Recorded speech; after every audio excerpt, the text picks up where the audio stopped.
नमस्कार. साखी कहे कबीर, कबीरांचे दोहे आणि त्याचं स्वैर मराठी रूपांतर. हे रूपांतर केलेलं आहे सौ मनीषाताई अभ्यंकर यांनी. आजचा आपला भाग चाललाय 356वा, प्रकरण चाललंय 61वा, विरह कव अंग. दोहे आज आपण घेणार आहोत 51 ते 54. प्रथम आपण 51वा दोहा ऐकूयात. बिरह बिथा बैराग के कहे न काहू जाय, गूंगा सपना देखिया समझी समझी पछताय. बिरह बिथा बैराग के कहे न काहू जाय, गूंगा सपना देखिया समझी समझी पछताय. यात गुंगा हा शब्द आलेला आहे आणि त्या गुंगा या शब्दाचा अर्थ असा आहे मुका मनुष्य. दोह्याचा अर्थ ऐकूयात. या विरहाची व्यथा अशी आहे की ती कोणाला सांगता येतच नाही. मुक्या माणसाने स्वप्न पाहिले तर ते त्याला जसं सांगता येत नाही तो स्वतः समजून घेतो आणि दुसऱ्याला सांगता येत नाही म्हणून पश्चाताप करतो. ही विरहाची व्यथा कशी आहे ती बोलूनही दाखवता येत नाही. ज्याचं जळतं त्यालाच कळतं अशी एक मराठीत म्हणही आहे ना, ती अगदी बरोबर आहे. ती विरह व्यथा ज्याच्या त्याच्या अनुभवाची गोष्ट आहे.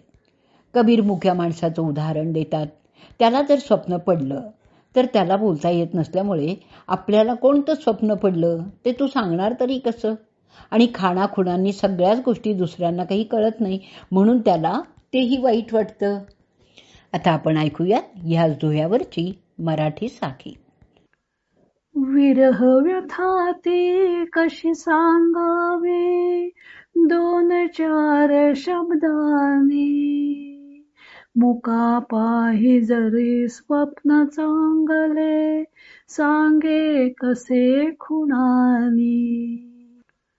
विरह व्यथा ती कशी सांगावी, दोन चार शब्दांनी, मुका पाही जरी स्वप्न चांगले, सांगे कसे खुणानी. पुढचा दोहा ऐकूयात 52वा.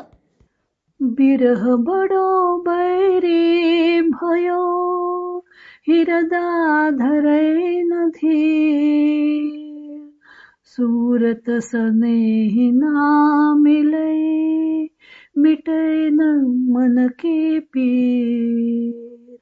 बिरह बडो बैरी भयो, हिरदा धरै न धीर, सूरत सनेही ना मिलै, मिटै न मन की पीर. अर्थ ऐकूयात. हा विरह तर फार मोठा शत्रू झाला. त्याच्यामुळे हृदयात धैर्य धारण केलं जात नाही आणि जोपर्यंत परम प्रियकराची भेट होत नाही तोपर्यंत मनाची पीडा शांत होतच नाही आणि थोडा सुद्धा विश्राम मिळत नाही. इथे विरहाला कबीरांनी शत्रू म्हटलेला आहे, कारण आता तो भुजंगम म्हणजे साप झालेला आहे. सापाचं विष अंगात भिनल्यावर जशी जीवाची तलखी होते तसंच हा विरहरूप शत्रू अंतरात ठाण मांडून बसलेला आहे. तो प्रिय भेट घडूच देत नाही. त्याचं मुखदर्शन काही होत नाही. उलट त्याच्यामुळे उरलं सुरलं धैर्य सुद्धा टिकून राहत नाही. मन अगदी अधीर बनून जातं, पण प्रिय भेट काही होत नाही. मग जीव अगदी नकोसा होतो. आता आपण ऐकूयात याच दोह्यावरची मराठी साखी. विरह झाला मोठा वैरी, हृदय नसे आराम, प्रियतमाची भेटची नाही, मना नाही विश्राम. विरह झाला मोठा वैरी, हृदय नसे आराम, प्रियतमाची भेटची नाही, मना नाही विश्राम. पुढचा दोहा ऐकूयात. 53वा. विरह प्रबल दल साजिके घेरी लियो मोहिया नहीं मारे छाड़े नहीं तलफी जिया जाए. विरह प्रबल दल साजिके घेरी लियो मोहिया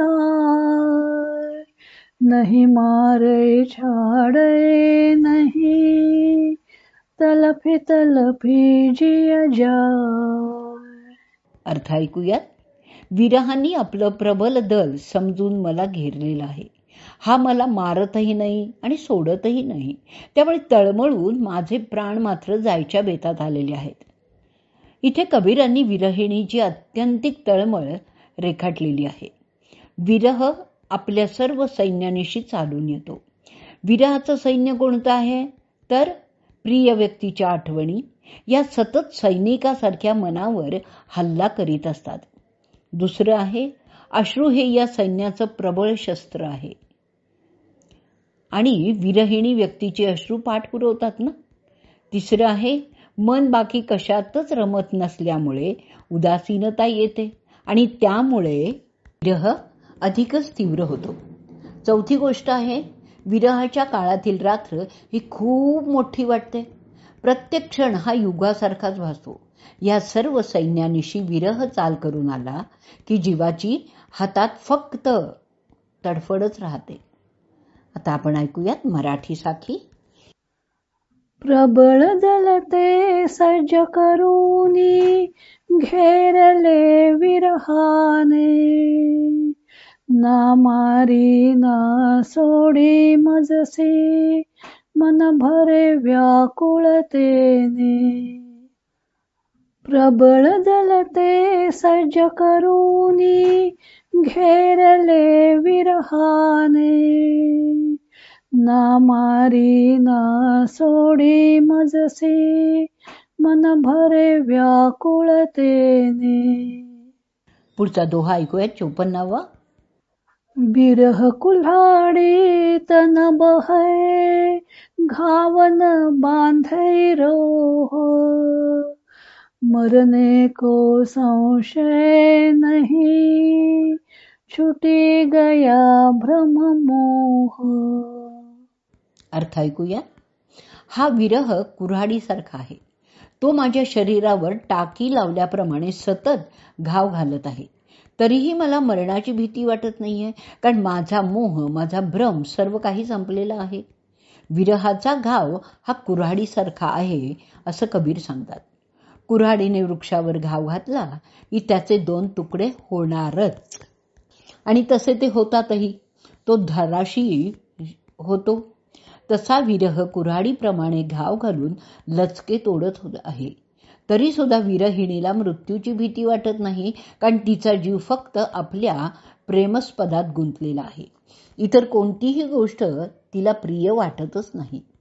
आता ऐकूयात मराठी साखी आणि या साखी बरोबरच आजचा भाग आपण इथे संपवणार आहोत.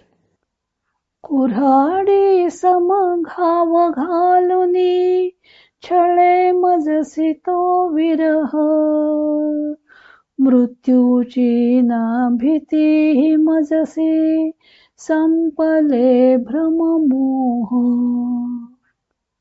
कुऱ्हाडी सम घाव घालुनी छळे मजसी तो विरह मृत्यूची ना भीती मजसी संपले भ्रम मोह.